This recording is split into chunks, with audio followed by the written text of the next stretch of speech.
very important topic that is actually governing a lot of lives in our country today, especially with the number of atrocities against women and the girl child. Lakshmi makes sense in this kind of environment. Having said that, Lakshmi is actually a very heroic story of a 14-year-old girl who was forced into the sex trade, but once she was rescued, she had the courage to take her traffickers to court and win. So ultimately, it's a story of heroism, and that's what I want the audience to focus on.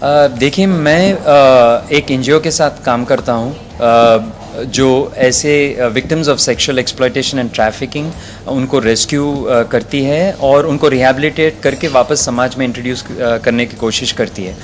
तो इनके साथ जब मैं interact कर रहा था तो मुझे ऐसा लगा कि ये इतनी इम्पॉर्टेंट टॉपिक है कि I have to focus some kind of spotlight on this. इस पे कुछ करना चाहिए इसके साथ, पर ये कुछ क्लियर आइडिया नहीं बना जब तक मैं एक 14 साल के लड़की के साथ मिला who actually had the courage, जिसमें हिम्मत थी कि वो अपने ट्रैफिकर्स को कोर्ट ले जाएं और वो कोर्ट केस जीती. जब ये कहानी मेरे सामने आया तो तब मुझे ऐसा लगा कि हाँ, इस टॉपिक पे अब मुझे एक अच्छी सी स्टोरी मिल गई जिसको मैं ऑडियंस तक ले आऊँ. I hope so. अगर मैं आजकल इतने सारे कहानियाँ हैं, जैसे आपने बताया रेप के बारे में या अट्रॉसिटीज़ अगेंस्ट वुमेन, किसी ना किसी लेवल पे सारे ऑडियंसेस काफ़ी डिसेंसिटाइज हो चुके हैं. और मैं जब आपसे कहता हूँ कि इतने हज़ार लड़कियों के साथ ये होता है, तो आप एक नंबर सुनते हैं फिर उस पर ध्यान देते नहीं. पर अगर मैं एक लड़की की ज़िंदगी पे फोकस करूँ, एक लड़की की कहानी आप तक ले आऊँ, आई थिंक उससे बहुत ज़्यादा असर पड़ सकता है. That's the reason why I made Lakshmi. मेरा किरदार जो है इसके अंदर बहुत अलग है. मैंने इस तरह का किरदार कभी किया नहीं है कि मैं एक्चुअली इस तरह का डार्क शेड का या ग्रे शेड का टोटली नेगेटिव रोल करूं. लेकिन इसके अंदर मैं जो है एक ऐसा किरदार निभा रहा हूं जो मैंने आज तक कभी किया नहीं है और ना मेरी पर्सनालिटी को कभी वो सूट किया है. पता नहीं ऑडियंसेस, मेरे फैंस जो हैं वो कैसे एक्सेप्ट करेंगे. लेकिन मैं एक कलाकार हूँ, एक एक्टर हूँ, और मेरे को लगता है कि जो नागेश ने मुझे रोल दिया कि मैं रेपिस्ट का रोल करूँ इसके अंदर, वो पहले तो मेरे को अब समझ में नहीं आया कि क्या. लेकिन जब नागेश ने मुझे बोला कि नहीं, मेरे को एक ऐसा फेस, एक ऐसी पर्सनैलिटी चाहिए जिसका शुरू में पता ही ना चले कि ये ऐसी हरकत कर सकता है असल में, तो मीन्स जब मेरे को ऐसा लगा कि नहीं, ये एक ऐसा किरदार है जो कि नागेश ने मेरे लिए सोचा है और जो मैं नागेश के साथ हमेशा काम करना चाहता था, तो मैं ना सिर्फ उसके लिए रोल के लिए हाँ किया, लेकिन क्योंकि मैं इस स्टोरी से बड़ा प्रभावित हुआ था और इस स्टोरी में मैंने ऐसे अंश देखे थे जो मुझे लगा कि समाज तक पहुंचने बहुत ज़रूरी हैं. ये कथा, ये कहानी जो है समाज को सुनानी बहुत ज़रूरी है. तो मैं एक्चुअली इसमें प्रोड्यूसर के तौर पे भी आया और मैं जयंती भाई गाडा जो कि बड़े दिग्गज प्रोड्यूसर हैं उनको साथ लेके आया. प्रमोद शर्मा जो मेरे दोस्त हैं, यूवी न्यूज़ मीडिया को मैं साथ में लेके आया और नागेश के साथ लाके खड़ा किया, ताकि हम 4 लोग कम से कम इस चीज़ को बिलीव कर पाएँ कि इस तरह की फिल्में बनना जो है वो कितना ज़रूरी है. और ऐसे जो करंट टॉपिक्स हैं, और ये टॉपिक तो खैर ऐसा है जिसने पूरे देश को हिला के रखा हुआ है, तो ऐसी बात तक पहुंचाना, वो कितना, ऐसी बात को पहुंचाना कितना इम्पॉर्टेंट हो गया था. ये लक्ष्मी कहानी कोई बदले की भावना की नहीं है कि किसी ने कोई बदला ले लिया, वो तो एक बहुत ही सतही बात होती है. लेकिन ये है कि इस कहानी के अंदर जिसके साथ ये पीड़ा हुई है, हम उसके अंदर साहस क्रिएट करें, हम उसके अंदर होप क्रिएट करें और उसके अंदर एक ऐसी बात उजागर करें कि उसको एक बहुत पावरफुल जो है वो टूल बनाएं, असल में एक पावरफुल समाज का हिस्सा बनाएं. ये बहुत ज़रूरी है.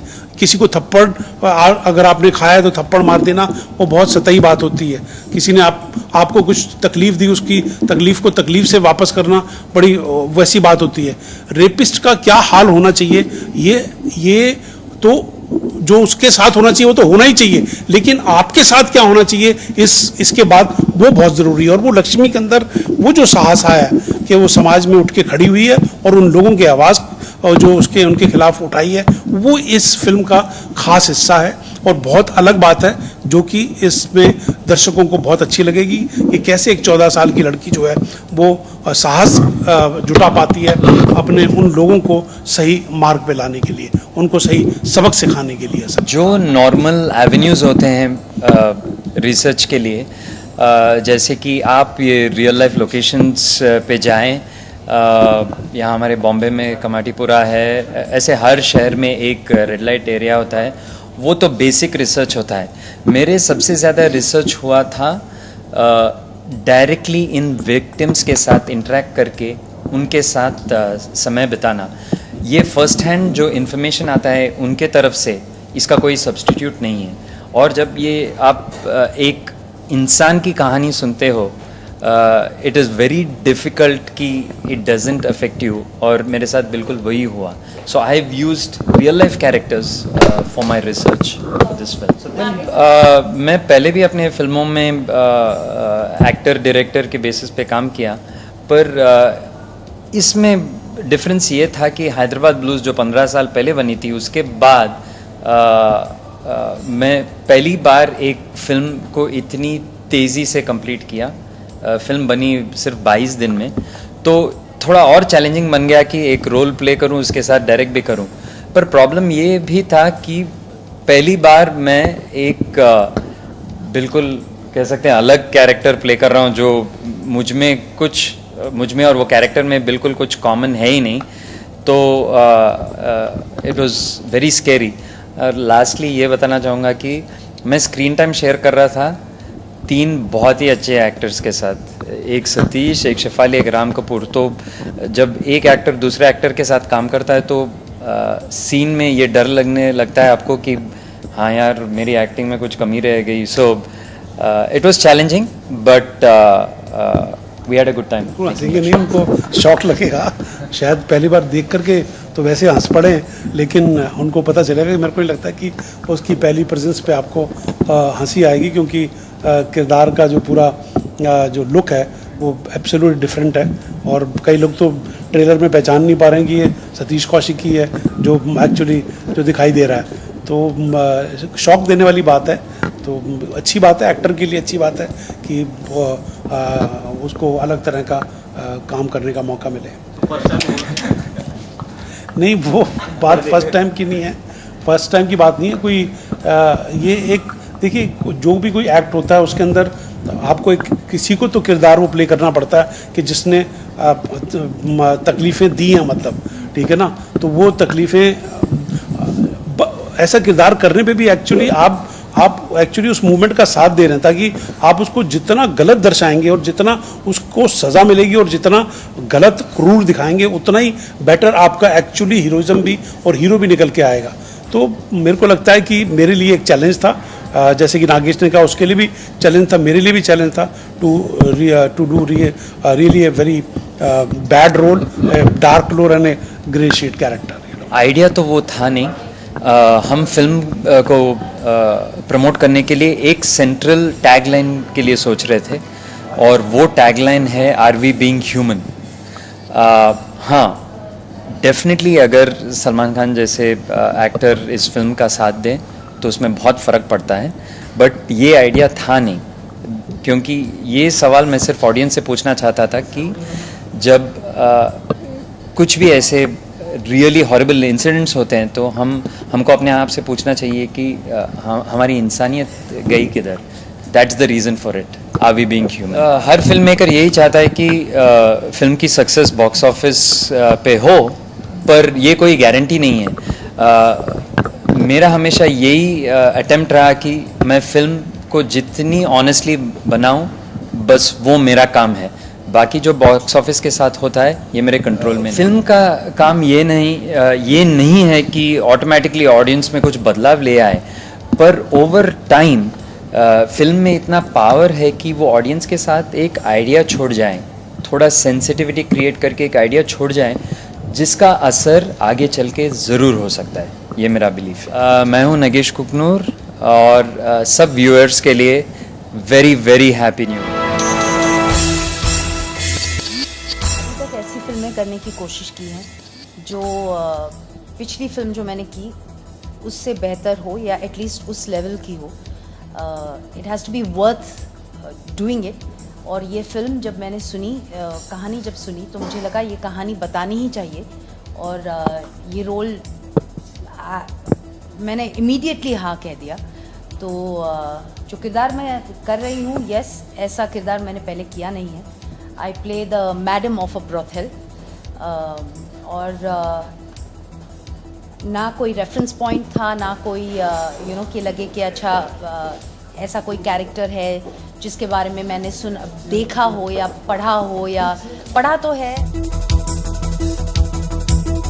हर एक्टर अपने एक्सपीरियंस से, जिन लोगों को वो मिले हैं, जिन लोगों के जिनसे इंटरेक्शन किया है, उससे कुछ सीखते हैं, उससे कुछ अडेप्ट करते हैं, वो रेफरेंस पॉइंट रख कर किरदार निभाते हैं. बट ज्योति जिस कैरेक्टर को मैं प्ले कर रही हूँ, ऐसे किसी इंसान से मैं मिली नहीं हूँ, वन ऑन वन इंटरेक्शन हुआ नहीं है. तो मैंने नागेश से पूछा कि जो मेरे दिमाग में एक ब्रॉथल की मैडम का जो किरदार है, वो जो फिल्में देखी हैं उस हिसाब से मैंने वही रोल्स देखे हैं, वही that is my memory of a madam. But वो नहीं चाहते थे कि उस किस्म का किरदार मैं निभाऊं. ना वो चाहते थे कि मैं किसी को पर्सनली मिलूं या उस तरीके से इंटरेक्ट कर I make the character like that. तो जब ज्योति किरदार निभाना था, she had to be real. I mean, हाँ मैडम है, लेकिन she is a real person. और I was following back on Nagesh's vision to say so. And मैं बहुत गर्व के साथ कह सकती हूँ कि लकीली नागेश और मैं, we were on the same page and we created a character which is real, at the same time very hard hitting. So yeah, that is the woman like Jyoti.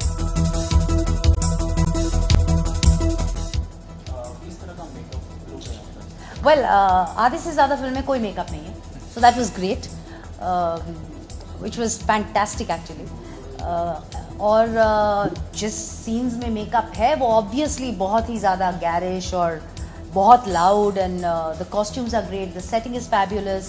हमारे जो DOP हैं, director of photography Chiruda, terrific work. So बस actually उन्होंने पूरी film जो कमरों में, एक तो वो कमरा was as big as this, जहाँ 3-4 कैरेक्टर्स, बूममैन, चिरुदा, मुश्किल से 3 या 4 लोग फिट हो सकते थे. और उन्होंने एक्चुअली पूरी फिल्म की लाइटिंग, जो इंडोर सीक्वेंसेस हैं, वो बल्ब्स के साथ किए हुए हैं. And without makeup, too we are all looking lovely, we are looking real. मतलब it's not looking like Shefali ने बहुत अच्छा काम किया, या मोनाली ने लक्ष्मी के तौर पर बहुत अच्छा काम किया, या नागेश चिन्ना के रोल में बहुत अच्छे थे. They are all characters, they are real people, they become real people. So yeah Monali आपको सिंगर तो सिंगर के साथ साथ आप एक्ट्रेस भी अभी बन गई, तो अपने सफर के बारे में बताइए. कैसे, मतलब आप सिंगर से एक्टर बनी और कैसा रहा आपका पहला फिल्म हिंदी में आप पहली बार एक्टिंग कर रही हैं? हाँ जी, सफ़र बहुत ही अच्छा रहा, needless to say. Singing, I have been lucky that I pursued जो मुझे पसंद था, मैंने वही परस्यू किया था, बस म्यूज़िक. मैंने रियलाइज़ नहीं किया था कि how much I enjoyed facing camera, which I realised while in the process of this film all the more. तो जब मुझे ये ऑफ़र मिला, इनफैक्ट जब मुझे इस मूवी के लिए ऑडिशन करने के लिए मौका मिला था, तभी I was so happy that a director of his calibre, Nagesh sir's calibre, उन्होंने सोचा कि मैं even he can even call me for an audition was more than enough. Forget getting the role. So मैं, I was in the 7th heaven, बहुत खुश थी कि मुझे ये रोल मिला था. एक तो वो कि नागेश कुकुनूर की फिल्म थी, and that would be my first film. That's an honour that itself is an honour. And then the other thing was, Lakshmi is such a brilliant story that to be a part of this film as a girl, as a woman, is in itself another huge honor. तो एक ऐसे heroic character की story को मैं narrate कर पा रही हूँ. I am actually playing such a character is a huge deal for me, and this is my debut film.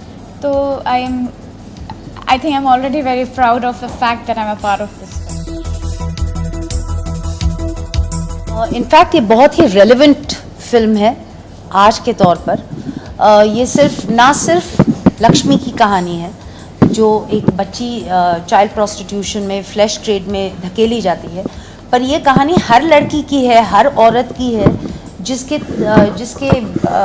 ऊपर इस तरह की एट्रोसिटीज़, क्या कहते हैं, इस तरह का जुल्म किया जाता है।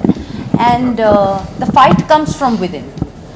सोसाइटी आपको हेल्प करेगी, लॉ आपको हेल्प करेगा, NGOs आपको हेल्प करेंगे, लेकिन जब तक आप अंदर से खुद के लिए खड़े होने की ताकत नहीं रखते, आपको कोई मदद नहीं कर सकता। So Lakshmi is a story of survival which is a basic instinct. जैसे जानवरों में कहते हैं, इट्स अ सर्वाइवल इंस्टिंक्ट, मरो या मारो, उस किस्म की कहानी है। तो it is a story of survival. जो ताकत हर औरत में होती ही है, बस you need that push, you need to come out and say you know what, या तो मर जाऊंगी या मैं लड़कर मेरे खिलाफ जो जुल्म हो रहा है उसे ख़त्म करूंगी। सो ये बहुत ही रेलेवेंट स्टोरी है और इससे अगर देखकर हर औरत अपना, और जब हम जुल्म की बात करते हैं, ना सिर्फ प्रोस्टिट्यूशन, ना सिर्फ चाइल्ड प्रोस्टिट्यूशन की बात है, बट एक सिंपल सी बात, जैसे एक हस्बैंड अपनी बीवी को घर पर मारता है, वो औरत लेते रहती है, ये जुल्म सहते रहती है, बट जिस दिन वो तय करेगी कि अब ये मैं नहीं सहन करूंगी, that day is a new day for her, that day is a fresh start for her. So if every woman can take home that kind of message from this film, then great. And also मर्दों के लिए, खास करके ज्योति जो किरदार मैं निभा रही हूँ, I can't tell you all what happens in the end, फिर तो but it's a lesson for all men के beware, women can really be strong. देखो, चेंजेस ओवरनाइट नहीं आने वाले। मतलब अगर निर्भया जैसा केस हुआ, उससे लॉ चेंज हुआ है, there is a capital punishment for rapist. तो ऐसा नहीं है कि चेंज नहीं आया है। या लक्ष्मी, आपको पता होगा कि ये this is a true story, it's not a fabricated film, it's not fiction. ये लड़की है जिसने इन सब ट्रैफिकर्स को कोर्ट में चैलेंज किया and she bought those people to book. So जैसे मैंने कहा, चेंज ओवरनाइट नहीं होने वाला। It's a change which is going to happen slowly, gradually, but it will change. और अगर हम लोग सब यही मानकर चले मेरे करने से तो कोई फर्क नहीं पड़ता, तो फिर सब घर पर बैठे रहेंगे, कोई कुछ नहीं करेगा। Like Monali said, very clear vision, extremely clear vision. He loves his actors but doesn't tell them. बताते नहीं है, but at the same time एक कुछ किस्म के डायरेक्टर्स होते हैं जो एक्टर्स को लेते हैं पर एक्टिंग अपने तरीके से करवाना चाहते हैं। फिर हमेशा वैसे डायरेक्टर्स के साथ काम करते हुए मुझे ये ख्याल आता है, तो फिर हमें लिया क्यों है? If you don't think I'm going to bring something to the table, why bother with me?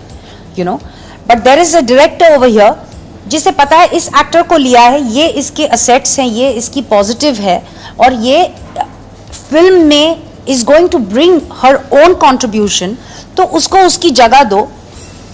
Yes, we've discussed the character, we understood what, मुझे समझ में आ गया नागेश को क्या चाहिए as Jyoti, he understood what I could bring to the table and he gave me my space and freedom. As an actor to work with him, we had, besides the scenes, it was a very chilled out, it was a very tough shoot, क्योंकि 22 दिन में ये film बनाई गई है, तो it's not an easy shoot. Also जो subject handle कर रहे हैं, जो scenes handle कर रहे हैं, वो बहुत ही sensitive scenes हैं. But as a director, he gives you your space, your freedom, at the same time the comfort level, and it's a chilled out set. कई sets होते हैं जहाँ director चिल्ला रहा है, abuse कर रहा है, तो that works on the actor also. मतलब you become like, oh God, काम कैसे करो यहाँ पर? But that is not the case over here.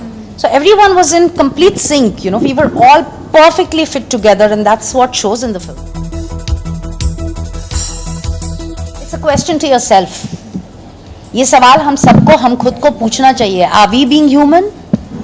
अगर हम लोगों में sensitivity है, and I'm sure हर किसी में sensitivity होती ही है, तो ये ख्याल उनको आना चाहिए ये फिल्म लोगों को अच्छी लगे ना लगे वो बात की बात है, ये फिल्म बॉक्स ऑफिस पे क्या करे बात की बात है, लेकिन ये फिल्म एक ख्याल ज़रूर छोड़ेगी हर इंसान के दिमाग में कि am I doing enough, am I being human enough, you know. I think ये आर वी बीइंग ह्यूमन से ही ये फिल्म बनी है, ये क्वेश्चन के थ्रू ही आई थिंक ये क्वेश्चन सर के दिमाग में आया होगा और वहाँ से उन्होंने चालू किया to actually work on this film. So the story I think came from this question, are we being.